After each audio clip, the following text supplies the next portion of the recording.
Hi there, this is Unmesh, and let me ask you an interesting question. If Photoshop could do anything you could imagine automatically, and if it was, let's say, 1,000 times more advanced with all the AI and high-end technologies, would you still use it if it did not have the feature to save your work? No, right? The whole point of any creative software, whether it's Photoshop or even an online photo editing platform, is to be able to save our work. Without that feature, there is no point in using that software. Now, we have touched on saving our work in lesson 1, right? Let's go deeper. There are tons of ways to save your creativity in Photoshop in tons of formats. Which one to choose? Which method to use? Let me make it simple for you guys. Take a look at this chart, my friend. I made it for you so that it becomes absolutely easy and simple and clear for you to decide which file format to choose and which method to use. Let's go through it. The first question at the very top here is which file format to choose for saving your documents in Photoshop. So that is the question you have in your mind. Also, it can be used for which method to choose. There are basically two: file, save as, and file, export, export as. These are the major ones. There are some other ones as well, but these are the major ones that I use 99.99% of the time. All right. And you can get away with just using these two. It's more than enough. Trust me. All right. Now, the question that this flowchart, that this chart is asking you first is, what is your purpose with saving that document? How do you want to save it? And why do you want to save it? What is your purpose? Your purpose might be, do you want to retain all the layers, effects, filters so that you can get back to it and edit it or modify it further later, right? Is that your purpose? So let's say you're creating a composite or designing a book cover with a lot of layers, lots of text layers, images, and tons of filters, right? Do you want to save it in such a way that when you open that file, you have access to all the layers, you have access to all the filters so that you can later change the image if you want, modify it, change the text, so on and so forth? Is that your purpose? If that's your purpose, we can go this route. But before we go this route, know that there are going to be two downsides to it. First one, you will have much bigger file size. Of course, if you're saving a file with all the layers intact, with all the filters and all the text intact, definitely the file size is going to be larger, right? And the second is less compatibility. If you're saving it in that kind of file format where you have everything intact, definitely it's going to be less compatible. So let's say you saved it as a PSD, which is Photoshop document. You won't be able to upload that to Facebook, right? JPEG would work on Facebook, not PSD. So you get the point. It would be less compatible.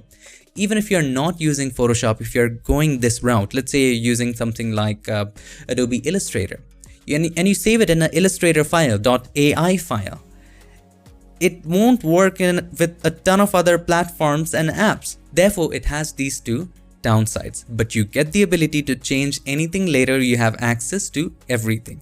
If that's your purpose, let's go forward. So I have a composite for an example. All right.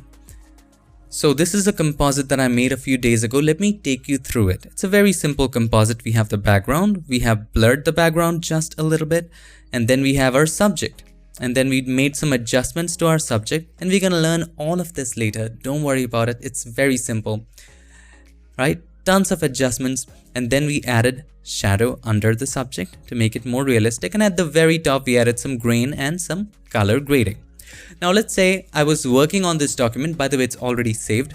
And I want to save it in a way in which I get access to everything and I can continue working on this. Maybe add some more elements. Maybe add a dog right there. Or maybe add a logo or something like that. I want to continue working on that. I want to retain everything. Okay. Then you need to move forward. Which method to use if you want to retain everything? Save as. So for this example, for this composite, I would not use file export, export as. I would rather use file save as, right? The first time save as and the second time you save, click on save, it will be saved with the same format. Okay. All right. Save as is what we're going to use. Now you have another question. Would you be opening this file only in Photoshop, or are there other applications in addition to Photoshop where you choose to open this, right? Do you just want to open it up in Photoshop later? Or there are other applications where you would like to open it? So let's say for editing and modifying purposes, we will only be opening this in Photoshop. So if it's only Photoshop, we will go this route, okay? Now you have two more questions. The first one is your file size going to be less than 2 GB? So by looking at this image, I can tell the file size is going to be less than 2 GB because if you look at document dimensions, it's not very huge image. Also, it doesn't have a lot of layers, lots of adjustment layers and just a very few layers, right? It doesn't require more than 2 GB. In that case, save it as a PSD, right? Have a look at it. You can easily go to File, Save As, and save it as a PSD. Composite example, let's rename it to Saved 1. Okay, now it's saved as a PSD. Let me go ahead and close it. Okay, now if I open that folder, if I open this up, I get access to everything. I get access to all the layers, we get access to all the adjustments, all the filters, we can edit anything. It's just like reopening a project. As simple as that. Now let's get back to it. Now with saving it as a PSD, there is a downside that it has a file size limit of 2 GB. If it's beyond 2 GB, PSDs won't support it, will not support it. So how do you know that this is going to be more than 2 GB or less than 2 GB? Well, the easiest way is just save it as a PSD. And if it cannot be saved as a PSD because of size, it will already warn you and tell you that it cannot be saved as a PSD because it exceeds 2 GB, right? Then go with different file format. Okay, so if it's under 2 GB, use PSD. It's recommended for most cases because, of course, this is Photoshop document, PSD. Very well works with Photoshop. It's just its native file format. Now, the second one is also native actually. Is your file size going to be more than 2 GB? Now here is the main thing. So let's say you're working with very high resolution images, 16-bit photos, with let's say cameras like the Phase 1 or some really advanced medium format cameras with 100 megapixels or 150 megapixel RAW and all kinds of layers and 1,000 layers on top of it. I have a great friend, his name is Tim Wallace. Really look up his work. He captures amazing photos of supercars and stuff. Just check out his work. He works with PSB all the time. So PSB is the file format to work with when you're working with documents which are larger than 2 GB. And usually when you're working with that high of a resolution and that many layers, it's definitely going to be larger than 2 GB, maybe 4 GB, 5 GB. Now there's a downside to it. It might be slower. And one of the reasons of it being slower is, of course, that it's going to be a huge file. The second thing is it can be less compatible with other Adobe applications. So PSD is something which is easily compatible with most Adobe applications. Premiere Pro might support PSB, I'm not really sure, but PSD is very compatible with all the other Adobe applications. PSB, not so much. Yes, you can easily open that up in Photoshop, but not very well in other Adobe applications. Now, let me share with you an interesting fact. Everything is in the flowchart. You'll be able to download it. Don't worry about it. You know what? You don't even have to watch this video right now. If you follow this flowchart, this lesson is done for you. Okay. If the file is being larger than 2 GB, save it as a PSB. An interesting fact, PSB files can be as big as 4.2 billion GB. Billion. I'm not sure whether any of us has a system with that much storage, but it's crazy, isn't it? Okay. So let's say you are saving it and Photoshop is giving you a warning that the file size is more than 2 GB. Then you can go to File, Save As. Keep in mind, we want to retain every layer. Let's hit cancel for a second. We want to retain every layer, every adjustment. And that's why we are using which method? Save As method. You want to retain everything? We will use Save As method. Okay, so File, Save As. All you got to do, the first thing right here is the file name. So what is going to be the file name? The second is the format. So you can choose the format large Photoshop document. PSB stands for Photoshop Big. All right, actually, yes, Photoshop Big. And click on save, saved, let's name it 2, and it will be saved as a PSB. file format, and you can also, it also works. So let's go ahead and compare the sizes actually. So saved1.psd, this was 318 MB, and once we saved it as a PSB, let's see the size. It's also 318 MB. It's not really huge. The file size is going to be the same if it's under 2 GB. It makes sense. Let's open this up in Photoshop. I know it's showing a crazy icon because some other applications might just have registered as PSB, but don't worry about that. We can open that up in Photoshop. So yeah, it's already opened up in Photoshop. You can close it and let me show you that. You can easily open that up in Photoshop. There you go. Let's open that up. It's the exact same thing. So PSD and PSB. PSD less than 2 GB, PSB more than 2 GB. Now, coming to the second part, if you want to retain everything, if you want to open the file in other applications other than Photoshop, if you want it to be supported by all kinds of applications, all the printers, just have a universal acceptance, just use TIFF, because TIFF also supports all the layers, also keeps all the adjustments, right? It's amazing. Now, if right now I'm using Windows and you might be using Mac. So I have a PSD, and let's try to open our favorite application, Microsoft Paint. Remember, childhood application. Let's see if it can handle PSD. Let's drag and drop PSD right there. See, it doesn't support PSD. However, if you save it as a TIFF, let's go here. It's all the composite, right? Let's go to File, Save As, and if we go ahead and choose TIFF, where did that go? There you go, TIFF, right? Composite, saved. Let's name this Universal. Okay.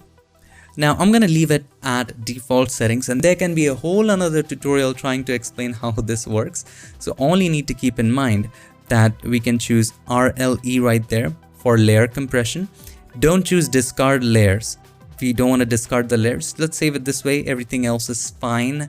Image compression, none is fine, and hit OK. Including layers will increase file size. That's not a problem. Okay, now it's saving it as a TIFF. Now let's close this, and we have the composite. It should be right there, composite example.tiff. Now once we save it as TIFF, see in Windows it's also showing it on the thumbnail. So now when I drag it, let's just open up Microsoft Paint. Let's drag it and drop it right there. See, it's supporting it. Microsoft Paint is supporting it. I mean, I don't know what can be bigger than this, right? It's just so funny and crazy at the same time, right? It's just supporting it. And also the great part is, if you open this in Photoshop,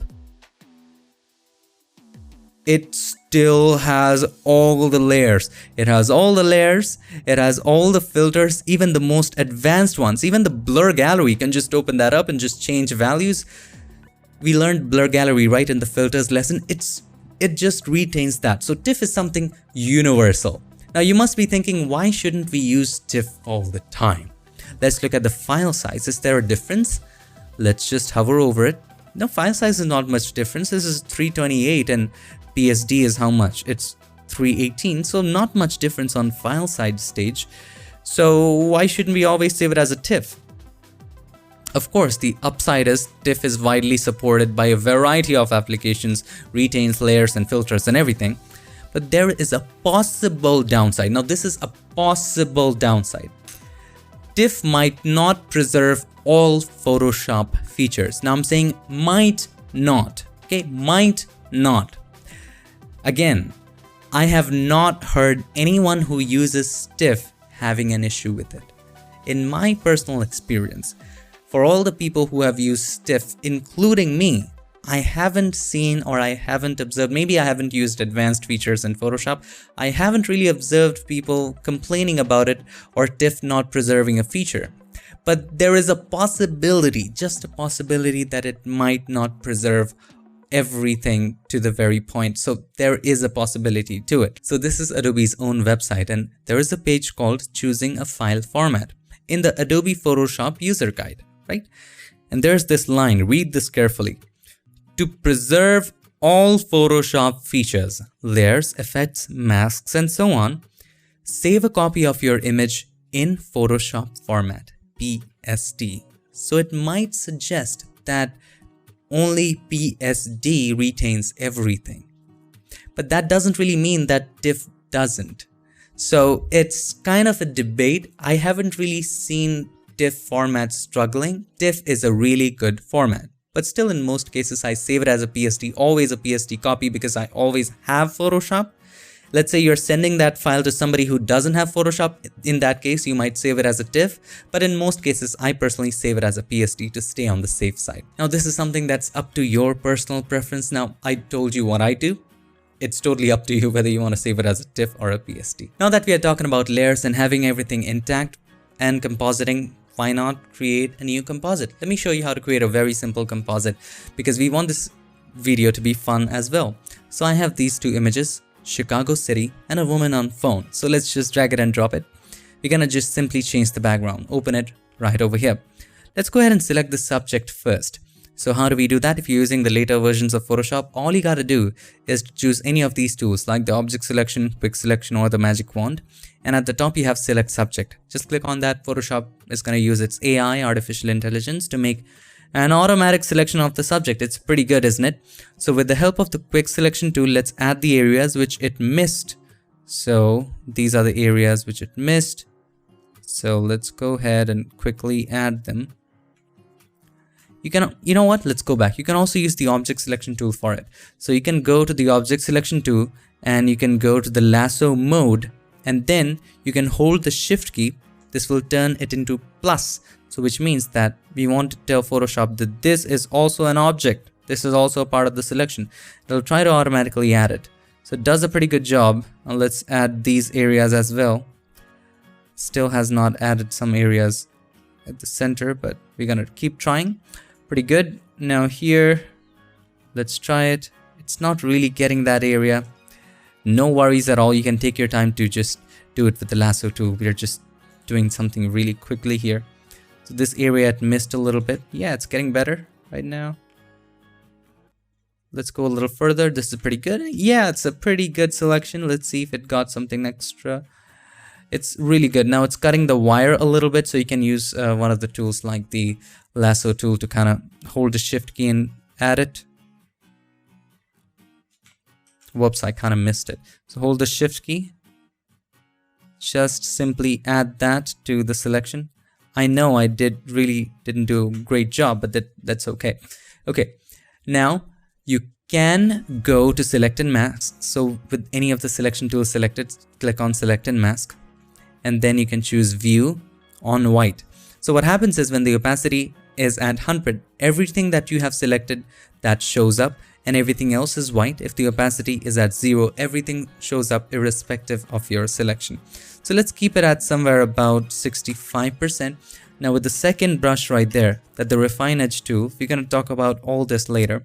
Just paint over the corners, just the messy areas where it didn't get the hair properly. Just the messy areas.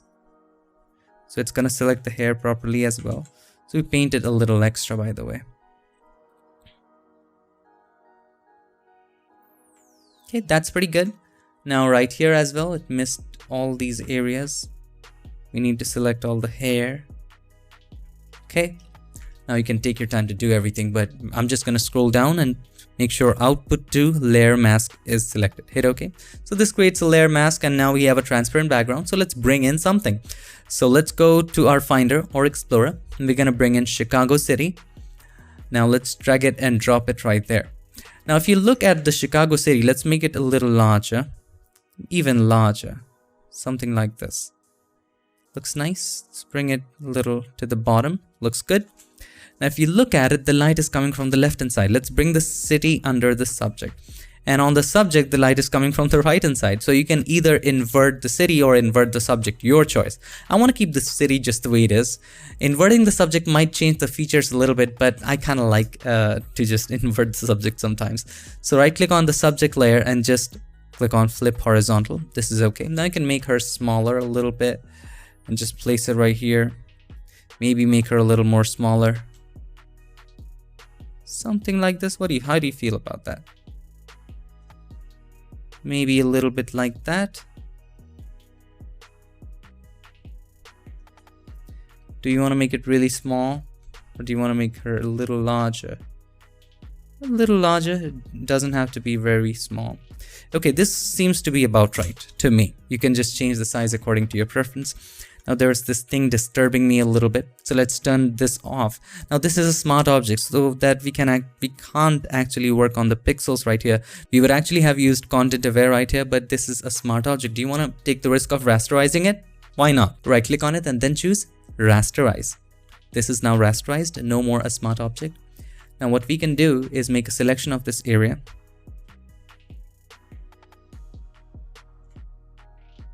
And then go to edit, content aware fill. That's going to give you a preview of how it's going to be, and I'm going to leave it at default values and just hit OK. Do you want to output to the current layer? Do you want to replace it just in the current layer, or do you want to just replace it on a brand new layer? So current layer, we don't want to be absolutely non-destructive. It doesn't have to be that complicated. Just hit OK. It's now replaced. Control or Command D to deselect. Turn on the subject. It's pretty exciting composite, isn't it? Now if you have a look, everything is sharp. The background is sharp, the subject is sharp. There has to be a depth of field, right? The subject needs to be sharper and the background needs to be a little blurrier. So for that, with the Chicago City layer selected, let's go to Filter, Convert for Smart Filters, because we want to be able to change the values of blur later, right? So we can go to Filter, Blur Gallery, and Tilt Shift. We learned a little bit about Tilt Shift in the previous lessons. So simply go to Blur Gallery and then Tilt Shift, and everything inside the solid border will have blur 0. From the solid border to the dotted border on both sides, the blur will gradually increase from 0 to whatever number you have chosen. So right here there is 15, so from 0 it will increase to 15, and beyond this dotted border it will be 15. So I'm going to choose a value of 20. Let's zoom out. Let's assume where the leg of the subject is going to be. Leg would be somewhere right here. That's where the solid border will be, and the dotted border will go to the horizon level. Up to this level is fine, and it looks okay. Hit OK once you're satisfied, and I think it's a pretty good result. Let's zoom in and take a look. It's a pretty good composite, isn't it? Now you can match the subject even more by clicking on the adjustment icon and choosing curves. Probably what I would do is make the bright areas a little darker. Now it's also affecting the background as well. We only want it to affect the subject, right? Whatever we do, it's affecting the entire image. So if you click on this image, it creates a clipping mask. Take a look at this arrow. That means it's only affecting the subject. Now whatever I do is only going to be affecting the subject. So let's make the dark areas a little brighter, or you can also use the hand right there. Hand. So these dark areas, we want to make these dark areas a little brighter. If you just click and drag, it's going to make them brighter. And the bright areas a little darker. So these bright areas a little darker. Now it's matching a little more. If you take a closer look now, so here's the before, here's the after. It's matching a little more. You can decrease the opacity of the curves, slowly and gradually increase it to a point where it matches the most. So we're going to go with about 75. And there you go. You have a beautiful composite. So here you have the background, and here you have the subject layer. Now let's go ahead and go forward with the save and export. Now what I always recommend is, this is a composite that you have. Always have a copy in which you can edit everything. Always have a copy in which you have the access to all the layers, all the filters that you just added, all the effects. Always have that copy, and after that you can always save a baked in final export that's compatible everywhere. So having two versions is something that I always recommend. Now if you just want to have one version for the time being, always choose to have the version where you have everything intact, the layers, the effects, everything. For instance, the PSD format or the PSB format or the TIFF format. Always have that format, if not the baked one. If you're going to have the baked one, always have a copy of a PSD, PSB or TIFF. Okay, now let's say I want to save it in a format in which everything is baked in. It's a final product. It's compatible everywhere. The upside is it's a much lesser file size. It's compatible with almost everything. You can upload it to Instagram, Facebook, any photo applications, anything, but you don't have access to the layers. Before doing that, go to File, Save As, save it as one of those documents like PSD, TIFF, or PSB. This is definitely smaller than 2 GB, so we can save it as PSD. Okay, PSD, woman on phone in Chicago City. She really isn't there, but you get the point. I don't know what's happening with my typing today. So there you go. We have that copy, woman on phone in Chicago.psd. Now we can go forward. Let's go back to this. Let me close this. We don't want to save it. Now we can go forward with saving the final version. And for that, we can use the method export as. So where is export as? File, export, export as. Right there. Okay. Now you have 3 more questions right in here. Let's start with the very right question. Is your image a photograph and transparency is not required? So there is no transparency that is required. It's just like a simple photograph. Then you can go ahead and use JPEG. JPEG would be the smallest. It's going to retain everything. So you can go to File, Export, Export As. Now keep in mind, if you choose Save As, it also has JPEG format. It also has JPEG right there. But I would recommend choosing Export As. I'll tell you why. File, Export, Export As. Now here, you can choose file format as JPEG. Okay. And you can choose the quality, you can choose the image size. We will talk about all this later, right? Make sure you have convert to sRGB checked, and then you can just simply click on export. We are naming it as woman on phone in Chicago final. Okay. I know there's going to be final 1, 2, 3, 4, final, and all of that stuff. But anyway, this is the final and save. Now this is saved as a JPEG. Okay. Now when we open that JPEG file, let's compare this. Woman on phone in Chicago, final JPEG. What is the size? Let's hover over it. Size is 2.29 megabytes. Now, woman on phone in Chicago PSD, the file size is 158 megabytes. See the difference? JPEG is going to be way smaller. All right. Now when you open it, you don't have access to anything. So let's open this up in Photoshop. It's just one baked in layer. You do not have access to anything at all. Nothing, right? It's all one baked in. This is great. You can upload it to Facebook, Instagram. You can do anything with it, upload it anywhere, share it with everybody. This is the final image. This is the image, okay? But what if your image has transparency? Let us open a logo file. So this is a logo example that I have. Take a look at it. There is a logo of the bird. So there's a simple luxury purple background. On top of that, we have bird logo, and we have written Colorbird Premium Acrylic Colors. Just a simple, this is not actually a brand, but I just made it up. This is a nice logo. Now, what if you just want to save a transparent version of it? So let's say we turn off the luxury purple background and we want to save a transparent version so that when we import it into anything, it's all transparent. In that case, we need to save it as a PNG because PNG supports transparency, JPEG does not. So let's open this. Let's close this for a moment. Do you want to save it? Let's go ahead and save it. Click yes. Let's close this one as well. Now, if you look at the diagram, flowchart or chart, or how do you want to call it? However you want to call it. Look, do you want to retain transparency? In that case, use PNG because PNG retains transparency. So let's go ahead and go to File, Export, Export As, and we will choose PNG. And once we choose PNG, it's gonna have a checkbox called transparency. Definitely, if it has the option, why not? Let's check transparency and save it. Logo example, let's name this transparent. Okay. Now this is transparent. Now if we open any of the composite or anything at all, so let's say we open this composite example, TIFF. Let's open this up with Photoshop. Where is Photoshop? 2020. Okay, I have all the versions. Okay, now if we go to our Finder or Explorer, we have logo example transparent.png. If we just simply drag it and drop it over it, see, this is transparent all along, right? Everything is transparent in there.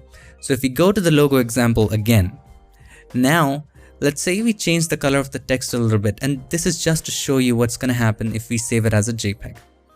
We change this to black, so that you can see it. Okay. All right. White looks nice. I understand. Now this is logo, some text. Don't focus too much on the color. Now if I go ahead and File, Export, Export As, and now if we export it as JPEG, see what happens. Now this is JPEG. And let's export it. And logo example, this is saved version 2. Now we are back to this compositing example. Let's delete this. Okay.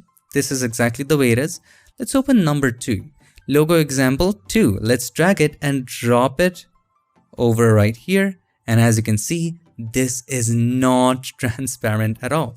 This clearly shows you, it comes with a white background at the back, for heaven's sake. This is not transparent. And this shows you that PNG supports transparency and JPEG does not, right? So if you want to retain transparency, definitely go for PNG. So if you want to retain transparency, go for PNG. If your image is a photograph and transparency is not required, use JPEG.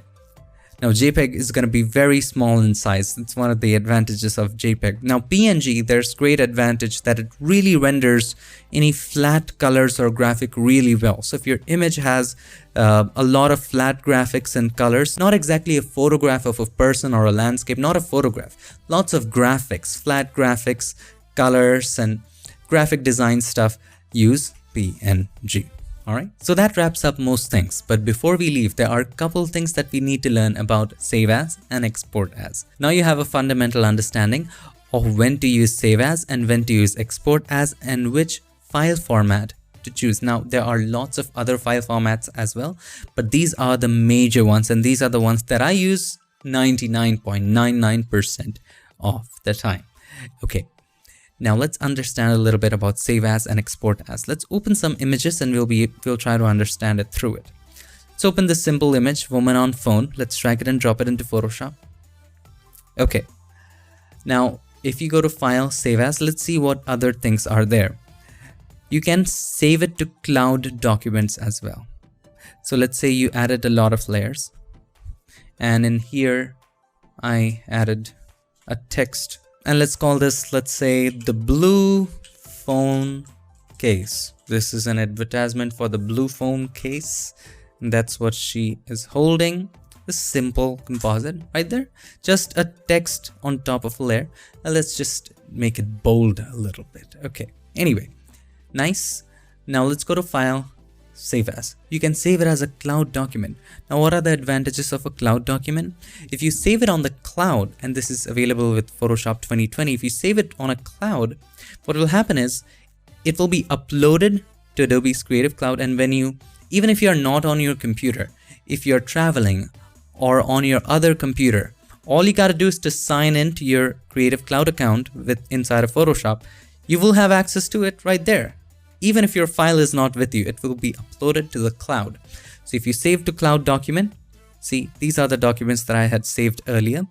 So you can save woman on phone on your cloud documents and you can have access to it anytime, anywhere. So you can save it and it will be uploaded to the cloud. It's saved now, it's uploading in the background. Look at this cloud icon. It's uploaded to the cloud, right? So the next time, even if you open it on your laptop, later. Right now I'm working on my computer. Open up Photoshop, just look up your cloud documents. So if you go to File, Open, it'll show you all your cloud documents. If you see something like this, you can just click on Open Cloud Documents and it will be right there. So even on another device, you will be able to see all of this. All of the files other files that you see right now, all of these files, these are not on my system. These are totally not on my system. These are on the cloud. So you can just click on it and open it. Simple as that. Let's close it. Let's look at some other features. If you go to File, Save As, and this time we're going to choose on your computer.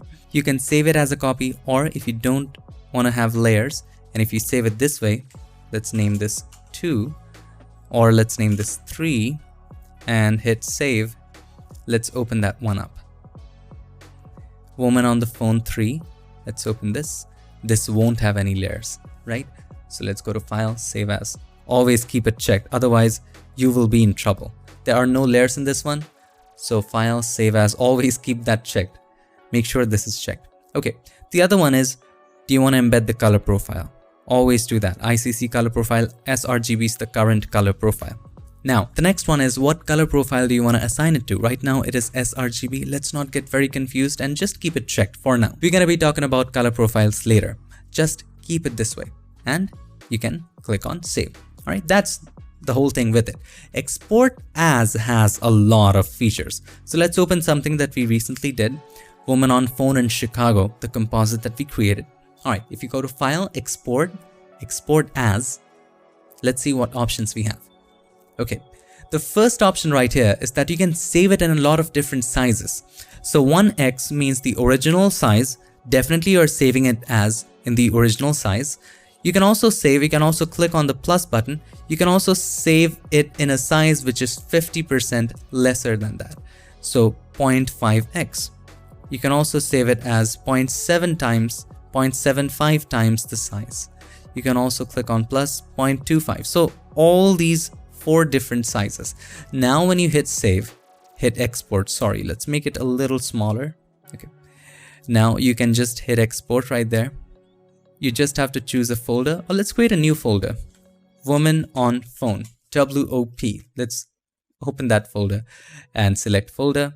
Now it's going to save it in all 4 sizes. Now if you open it, WOP folder, all 4 sizes, this is the original size, which is 2.29 MB.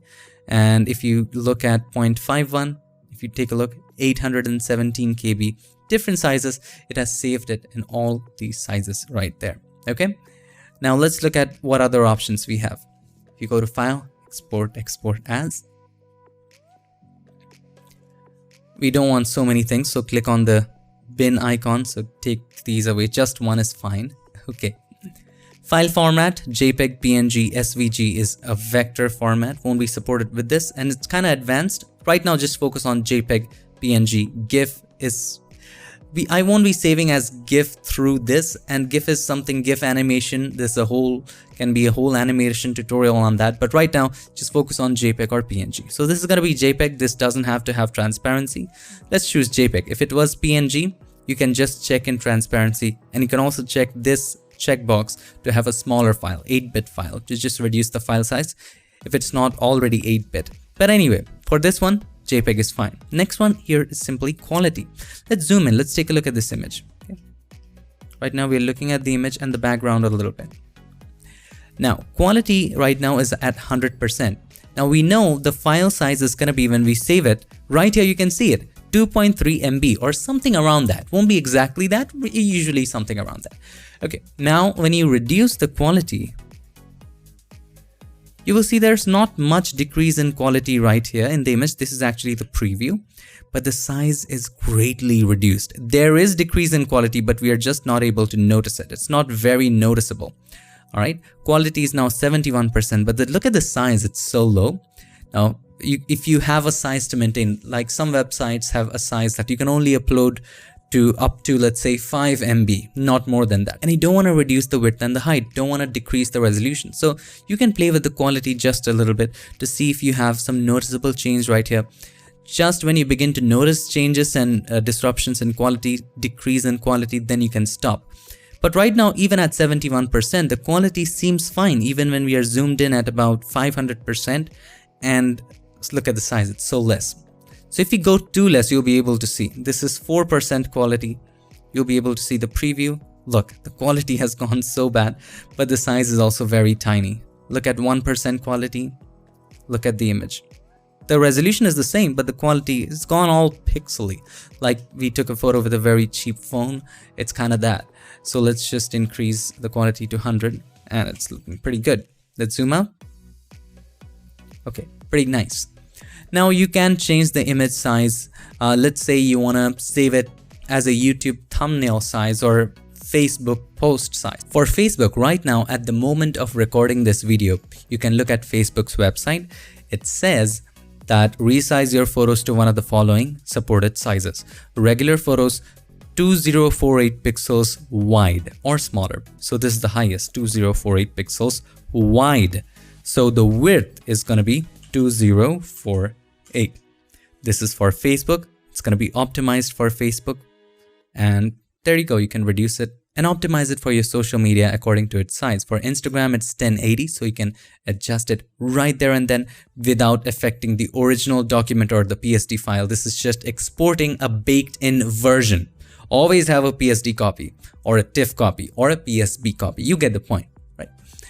Now you can also use these percentages to, like, if you want to just reduce it by 50%, you can do that. If you want to just double the size, if it's a 1080p image and you want to just upscale it, increase the size to 4K, you can do that too. You can increase it 200%, make it 200% bigger, and you can choose the technology it uses. So preserve details is the latest technology to enlarge images. So there are lots of different algorithms on how to do that. And we have also talked about third-party softwares and AI applications, right, in the previous lessons, who claim to upscale images. So if you want to upscale it, it's kind of better to use it that way instead of right here. This is really good for downscaling or saving a smaller version or a thumbnail version. Canvas size is not really worth it. Let's just get it back to 100%, the original size. Okay, canvas size is not really worth it. It just changes the canvas size. If you increase it, it's going to increase the canvas size and add white to it, add some background to it. See, if I increase it to 5,000, add some width to it. I don't know how it is useful. Maybe you might find a use for it, but for me, I don't really find it useful. Just will increase the canvas size, as you can see. So I'm just going to click on reset. Maybe it creates a nice frame. I don't know. Okay. Metadata. Do you want to keep the metadata? What is metadata? Okay, let's take a look. If you go to File, File Info, you can have some info saved in right there. Author title, we can type in as ABCD, and description, we can type in Unmesh is awesome.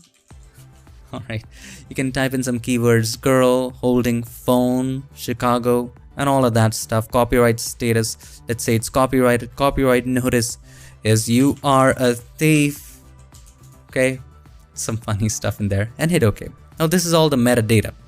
Now if you go to File, Export, Export As, and then if we choose Copyright and Contact Info, not none, copyright and contact info, it will keep all that data. If you choose none, it will erase all that data. Make sure it's not saving it in all these files. Just one is fine for us. Now click on export, and let's name this woman on phone in Chicago, and this one is number 5. I don't know, I've lost the track. Number 5. Okay, let's open woman in Chicago number 5. Let's go back to examples. Woman in Chicago number 5, let's drag it and drop it into Photoshop. There we are.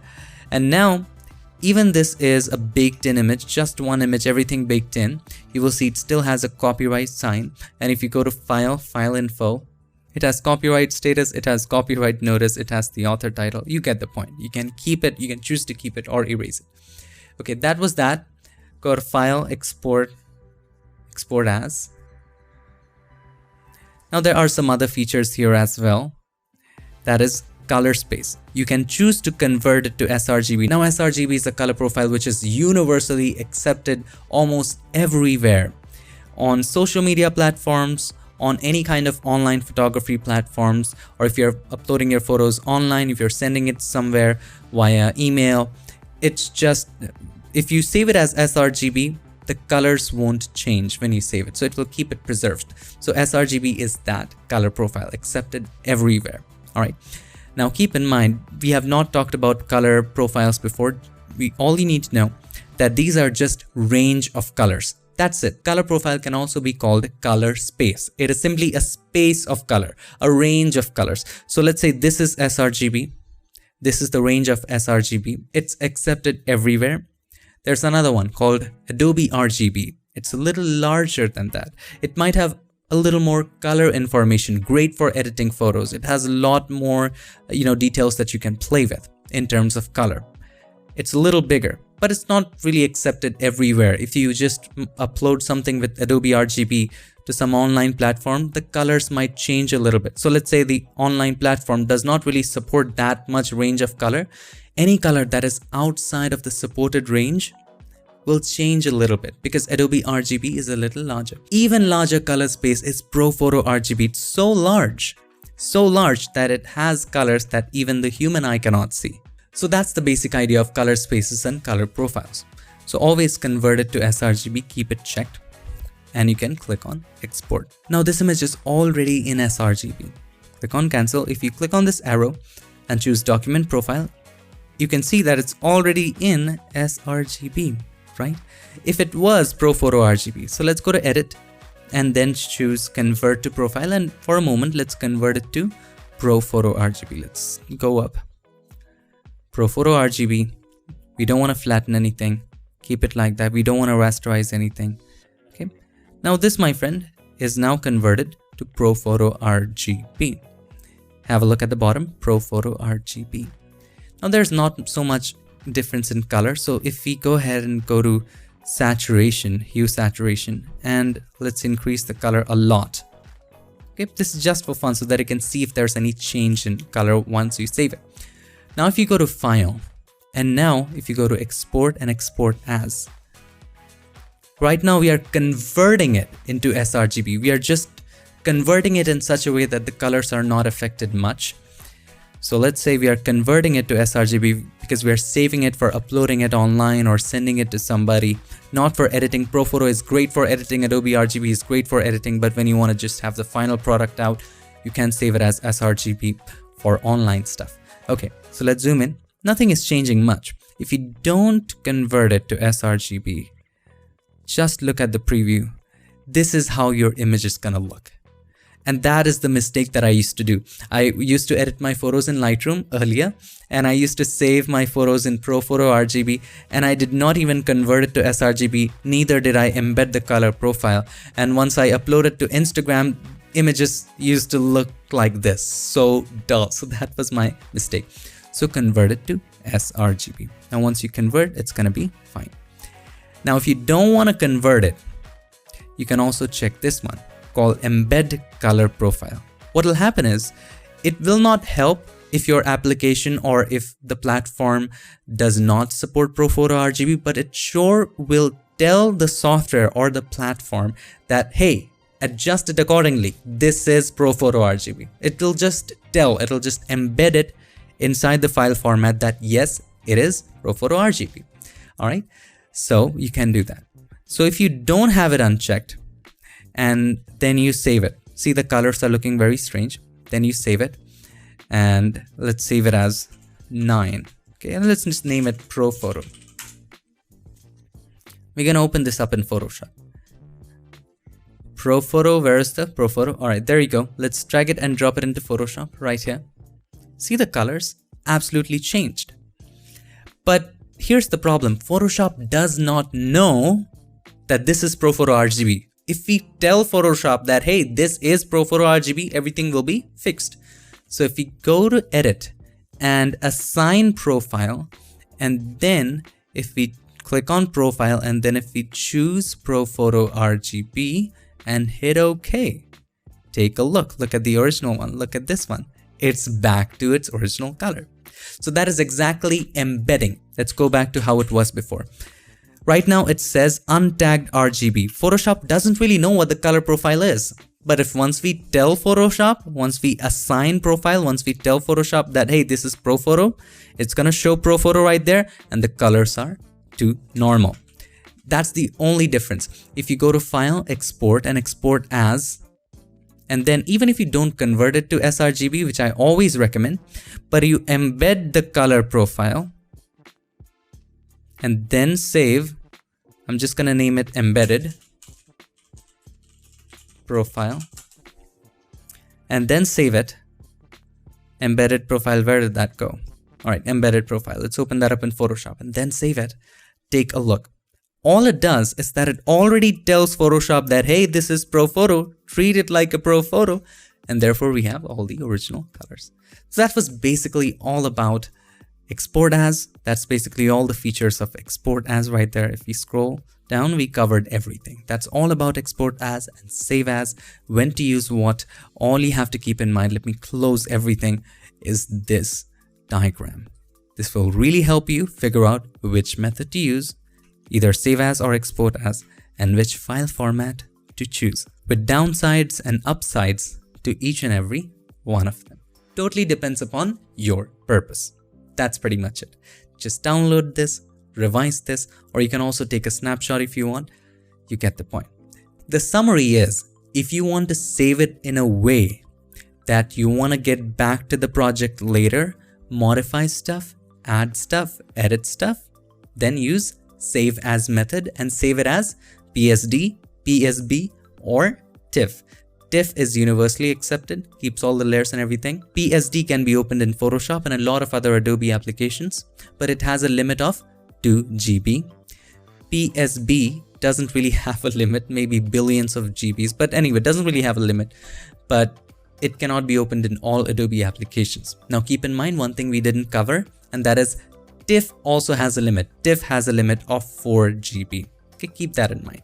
Even if TIFF doesn't work, then the last option is always PSB. It has no limit. If you want to save a final product, baked in image, first, always have a copy. Always have a copy of the layers intact and the filters and everything intact. Always have a PSD copy or a TIFF copy or a PSB copy. Always have that copy.